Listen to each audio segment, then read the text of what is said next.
What's up, Green Bay Packers fans? Welcome back, and as always, thank you for joining me. My name's Paul Brettel.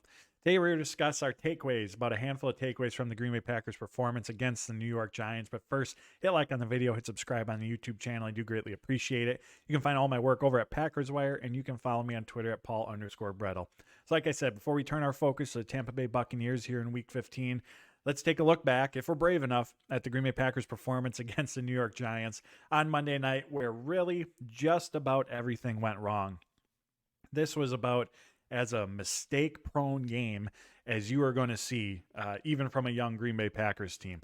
Even the little things, Patrick Taylor not getting out of bounds, Anders Carlson's kickoff before halftime that should have went out of bounds if the Giants player hadn't bounced off of his leg, the Keyshawn Nixon fumble, like just so many beyond the execution standpoint of the plays and their responsibilities on the given play. There were just so many extra things, like I just mentioned, that went wrong for this Packers team and that they could not get out of their own way. And if it wasn't for the Giants, gift wrapping 2 turnovers to the Packers, like this shouldn't have even been a game in the final minutes. The Packers were fortunate to even have the opportunity to win this game. That fumble on the punt where it hit the Giants player led to 3 points for the Packers. Like that's just a fluke. The Saquon Barkley fumble where he tripped on his, as he was running down the field on what was a 30-40 yard gain, Carrington Valentine picking it up and heading back in the other direction to put the Packers in scoring position. Like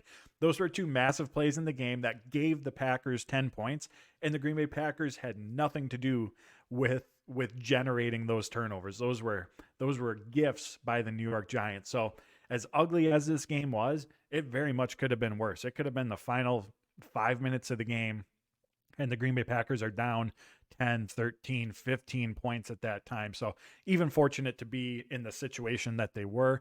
Offense was able to punch it in, as we saw, and as we all know, the defense wasn't able to hold up their end of the bargain. So let's get into some of these bigger takeaways for this game. Let's start on the defensive side of the ball, and we'll get to that final drive here in a minute. But let's start with the pass rush. Let's start with the Green Bay Packers run defense. I wrote about this coming into the game. Step 1 was slow down Saquon Barkley, which they ended up doing quite well up until those final 2 drives where he did rip off some big runs. Saquon Barkley was averaging under 2.5 yards per rush in this game. I thought the interior defensive line in particular, Kenny Clark, TJ Slayton, Devontae Wyatt did a really, really good job, and run defense did a really good job of generating push up the middle. I also thought on those running plays to Barkley, the edge rushers, Preston Smith in particular, did well, setting the edge, not letting the ball carrier get outside. So with that being the thought process going into the game of, all right, that's step 1. Don't let the Giants control the game on the ground. Don't let Saquon Barkley absolutely take over. In doing so, you would think, all right, Giants are in obvious passing situations. This is an opportunity for the Green Bay Packers pass rush, which should be the strength of this defense and has been coming on strong in recent weeks. They had those 3 red zone sacks against the Chiefs. They pressured Jared Goff on over 50% of his dropbacks on that Thanksgiving game. Like, this is a strength of this team, and it was playing well. And they're going up against the Giants offensive line that statistically has been one of the worst in football. Giants came into that game allowing 69 sacks on the season, 11 more than second place.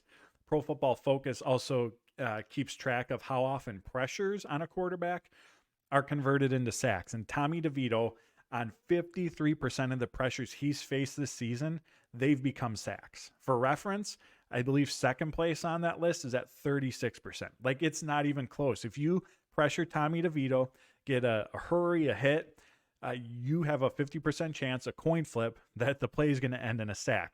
So you add all that together, and the Packers accomplishing step 1, again, for a majority of the game, keeping Saquon Barkley in check. You would have thought there would have been a tremendous opportunity for them to get after DeVito and to really leave their mark on this game. Unfortunately, they didn't do that at all. The Packers logged 0 sacks, and they only recorded 2 quarterback hits.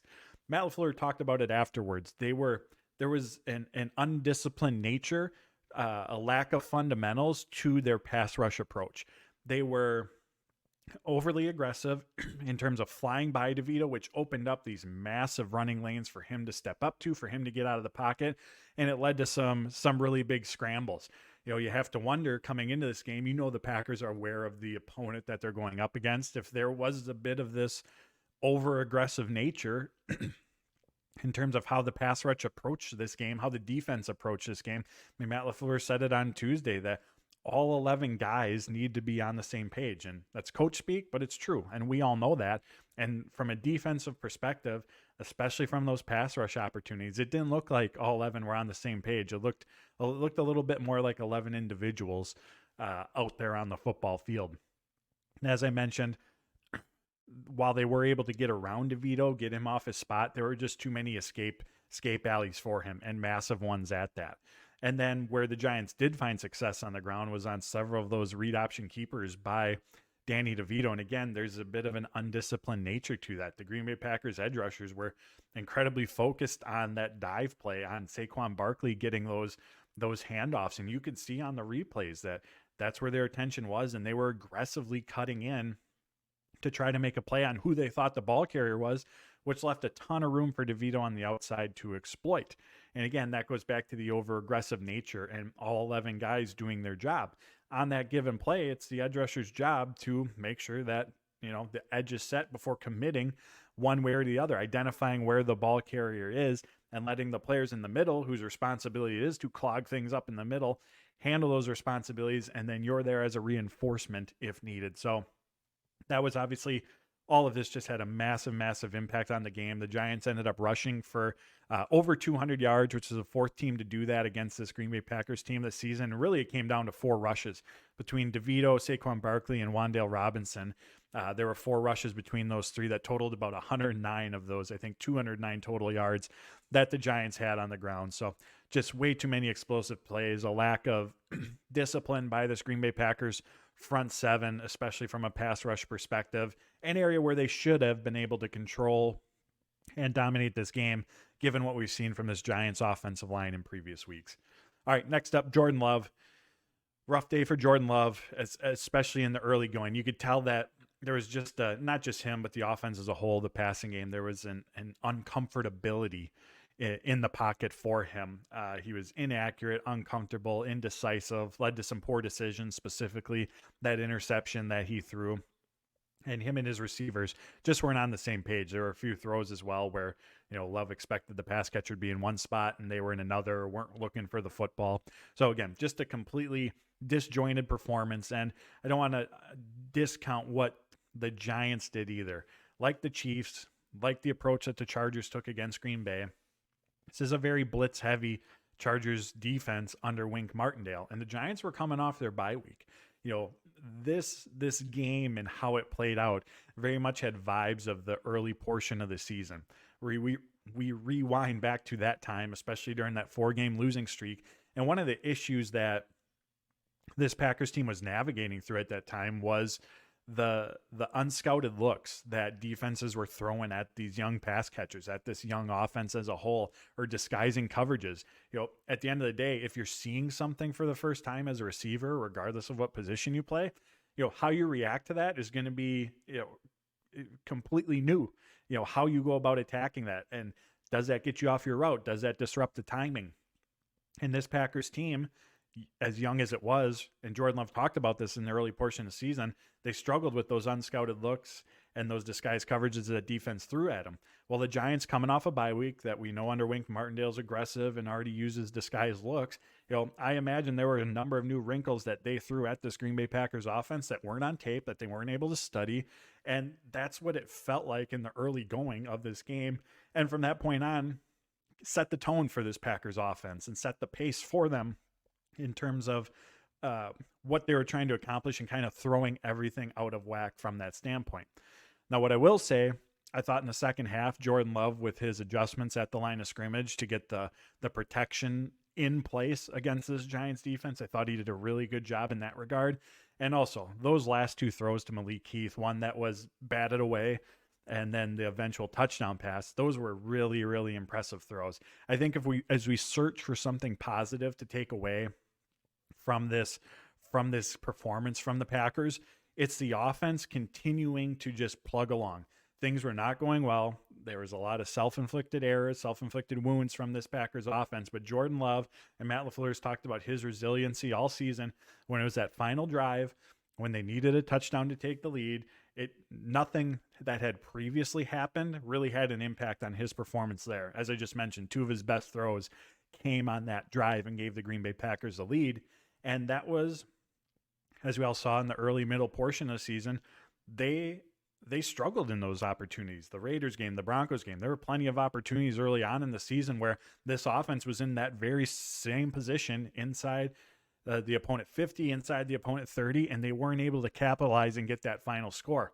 The offense did that. It was eventually negated because of the defensive performance, but the offense did that. And that's the second time in 4 games that Jordan Love has led a late score to give this Green Bay Packers team a lead. And focusing on the growth that this unit's making, focusing on their ability to bounce back despite how just rough the previous 3.5 quarters of that game had been for them. I think that's a positive that we can take from the Packers' performance. Next up, let's dive into the run game. A.J. Dillon, Patrick Taylor, between the two of them combined for 4.4 yards per rush. Dillon at 3.5, Patrick Taylor on 4 carries had about 7.5 yards.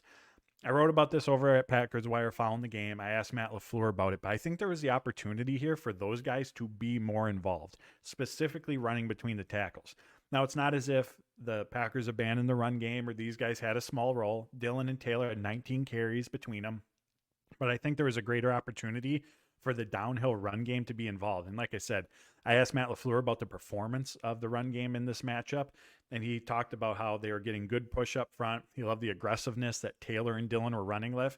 And by his own admission, LaFleur said that this could have been a bigger part of the offense. If you look at the why behind that, there's the success that the run game is having. Again, in terms of overall yards per rush, this was kind of a similar performance to what we saw a week ago against the Kansas City Chiefs. There weren't these massive gains being ripped off by Dillon and Taylor, but they were getting positive gains. For the most part, they were getting 3, 4, 5 yards per carry, and not dominant by any means, but you can absolutely live off of that in the NFL, and that can help set up opportunities in the passing game for you. Again, I go back to that Chiefs game, as I just mentioned. That was a prime example of what a solid run game can do for an offense. A.J. Dillon averaged 4.1 yards per rush in that game. The Packers did a great job of running between the tackles, making it a key part of the offense. They established that element early, set up play action, set up downfield opportunities for the Packers in that game that they were able to take advantage of from a passing game perspective.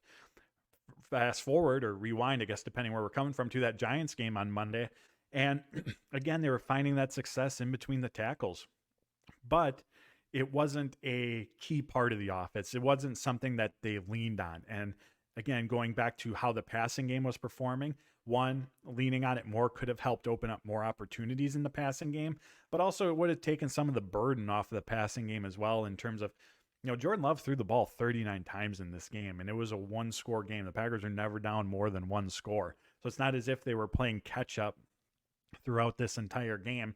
And I think the run game could have played a bigger role. And this is a Giants defense that came into it, allowing 4.8 yards per rush on the season, which I believe ranked 28th.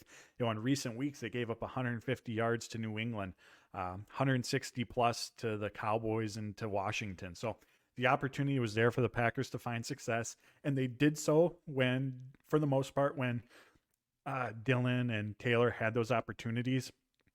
But it should have been a bigger component of the offense. And one other thing I'll add on this, speaking of things that could have had a bigger impact or more opportunity, was play action. Jordan Love has been lights out on play action over the last 5 games, and about a third of his pass attempts over the last 5 games, not counting the Giants one, have come off of play action. In this game, however, of his 39 attempts, only 8 of them were off of play action. It's about 20%. So there was a significant drop off in their Packers' usage of play action, which correlates to the run game not playing as big of a factor either. Even though I think with the success that they did have on the ground, it could have been a bigger element in this game as well. Which again, they've been very good off of it. Helps open up other opportunities as well. Last thing I'll say on the run game, Jaden Reed, they did a really good job of getting him involved on some of those design touches. And that's been building in recent weeks. We've seen that over the last 3-4 games where his role in that capacity has been growing, but the Giants were sniffing that out at the end of the game. Matt LaFleur also talked about how there were some key blocks that were missed on some of those runs to Jaden Reed, but admittedly, LaFleur also said that they have to be a little bit more picky about when using those types of plays because it became, those are the types of plays that you catch a defense off guard with. That's not the type of play that you're going to lean on and construct your offensive round for a drive. So he did add that caveat and also said that there are, some of those design touches for Jaden Reed. Those are option plays where Love has the option to either hand it off or give it to Reed on a jet sweep. So Packers have to be a little bit more choosy with that. The Giants were able to sniff it out. And again, the execution on some of those runs that didn't go anywhere. LaFleur specifically mentioned the 2-point conversion attempt. There were 2 blocks that were missed that just doomed that play to start with. But I think that, again, moral of this, more opportunity to get A.J. Dillon and Patrick Taylor involved between the tackles. Let's talk about the Packers' final drive, or the defense's final drive in this game. Matt LaFleur said that he was fine with how they played the first 2 plays. Giants did the dump-offs, the checkdowns. They came up, made the tackle. But it was that third play to Darius Slayton where, again, he was like just maybe 3, 4, 5 yards beyond the line of scrimmage, gets dumped off to him, and nobody's around him. And obviously that's a product of the defensive alignment. Matt LaFleur said they were playing man, but you can't be playing man and be that far off as they were. And once that quote from Matt LaFleur was out there, I know on Twitter that there were some discussing, all right, is that the cornerbacks or is that Joe Barry? My take on the matter is I think that that's Joe Barry. Reason that I believe that is because when Matt LaFleur is asked basically that specific question, is that the players or is that on the coach? Matt LaFleur said it's something that we have to correct.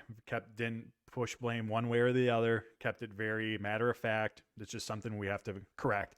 And to me, that tells me that was Joe Barry. Reason I think that is because just a few weeks ago after that Steelers game where LaFleur was asked about the defense against the run, he deflected the blame off Joe Barry pretty quickly and put it on the players, talking about how there were missed assignments, missed tackles, all of that, which contributed to the issues that the Packers had in the run game against the Steelers.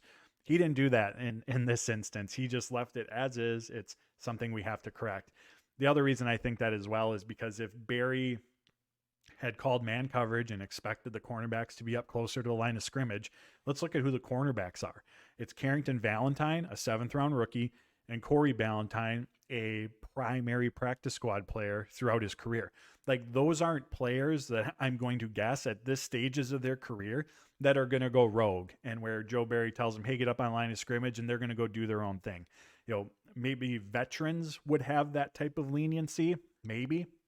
But a 7th-round rookie and, again, a primary practice squad player, I'm going to guess that whatever the play is that's called, that is what they are going to do their best to execute on. So for those 2 reasons, I think that was absolutely a Joe Barry alignment in what he called for as this defense does, trying to protect against the big play. But that's ultimately the issue. That's what led to just these easy completions down the field. And whether it's Patrick Mahomes, whether it's Kenny Pickett, Tommy DeVito, we see the same exact thing from this Green Bay Packers defense. Like, if you're going to sit in cover 2 against Patrick Mahomes because you're afraid of getting beat over the top, understandable. It's Patrick Mahomes, it's the Kansas City Chiefs. But that approach going against a third-string quarterback who's really struggled under pressure this season, who has a minute 30 on the clock to just move down the field and get into field goal range, like, do the dictating. Be the one who's trying to, or be the aggressor in that situation. This Packers team is just always playing on its heels. They're reactionary. They react to whatever the offense is doing rather than trying to stress things, press the offense, and put them in the uncomfortable situations. It's always the Green Bay Packers defense who's playing from behind. And the biggest detriment to the Joe Barry tenure so far is that when he got here to today, where's his defense better? Like, where can you point to and say they've significantly improved in this area and consistently? They've had moments here and there, of course, through all, phases of the defense this season as well. They're keeping points off the board for the most part. But again, where is this group significantly improved? And at least off the top of my head here, I'm not sure if there's anything that we can point to at this time. Last thing I'll say, uh, the play call has to put the players in position to succeed, but the players got to go out and execute. That thing 34-yard catch and run by Wan'Dale Robinson, like that was man coverage. Keyshawn Nixon was right on him, and Wan'Dale first ran an inbreaker before going back out, and Keyshawn Nixon bit on that inbreaker, created the separation, and then at that point the game was all but over with the big catch and run for Wan'Dale Robinson. So again, I know Joe Barry catches a lot of flack, deservedly so, but the players got to go out there and execute as well. Last thing I'll talk about here, Christian Watson. Packers absolutely missed his presence on the field. And we all know he can fill the stat sheet. Last 2 games, he's got 12 receptions, 165 yards, 3 touchdowns. We all know he can do that. But it's his presence that opens up opportunities for others that was very, very much missing against the Giants. Jordan Love talked about this after the game. The Giants did a really, really good job of defending over the top and taking away those downfield opportunities. You could also tell that there was, not as much fear in this Giants defense in being beat over the top, and they were playing closer to line of scrimmage. Makes running the ball more challenging, makes over the middle, those short area throws, just makes it more challenging because there's now a more condensed space with more defenders in it. That's the trickle-down effect of when Christian Watson isn't on the field. When he's out there, even when he's not getting the ball, even when he's not making plays, defenses, they have to, and they do, they respect his speed, his size, his big playability, his ability to go downfield. There's always, if there's that crossing route that the Packers always run with him and Dobbs, the safety almost always goes in Watson's direction, which creates a one-on-one opportunity for Dobbs. Like, that's the gravity that Christian Watson has, creates better spacing, draws that additional attention, even if it's the defender just taking half a step or leaning in the direction of where Christian Watson is. That creates one-on-one opportunities. That creates better spacing for other receivers to go out there and make plays. And that's something that was very much missing in this game. It's not as if the Packers don't have other playmakers. We know they do. We've seen it. Jaden Reed, Dontavian Wicks, Romeo Dobbs. Jaden Reed also very fast, but none of those other guys on this team have the ability to do what Christian Watson does, how he does it. And that element was very much missed in this offense. And on the downfield passes in this game, where Love has been very good over the last month, he was just 1 for 5 on passes of 20+ yards with an interception. The offense as a whole, which again, during their hot streak has been very, very good at generating chunk plays, had only 2 passing plays of 20 or more yards. And one was by A.J. Dillon on a check down, and the other by Tucker Kraft on a catch and run. So none of the Packers receivers were able to get in on that. So hopefully Christian Watson is back sooner than later. Again, his gravity, his presence on the field does wonders for this offense, makes the life of obviously Jordan Love, but the receivers, the tight ends, everyone around him that much easier. And the Green Bay Packers very much missed him against the Giants. So there you have it, my friends. Those are some of my big takeaways from the Green Bay Packers performance. As always, I appreciate you tuning in. Hit like on the video, hit subscribe on the YouTube channel. I greatly appreciate it.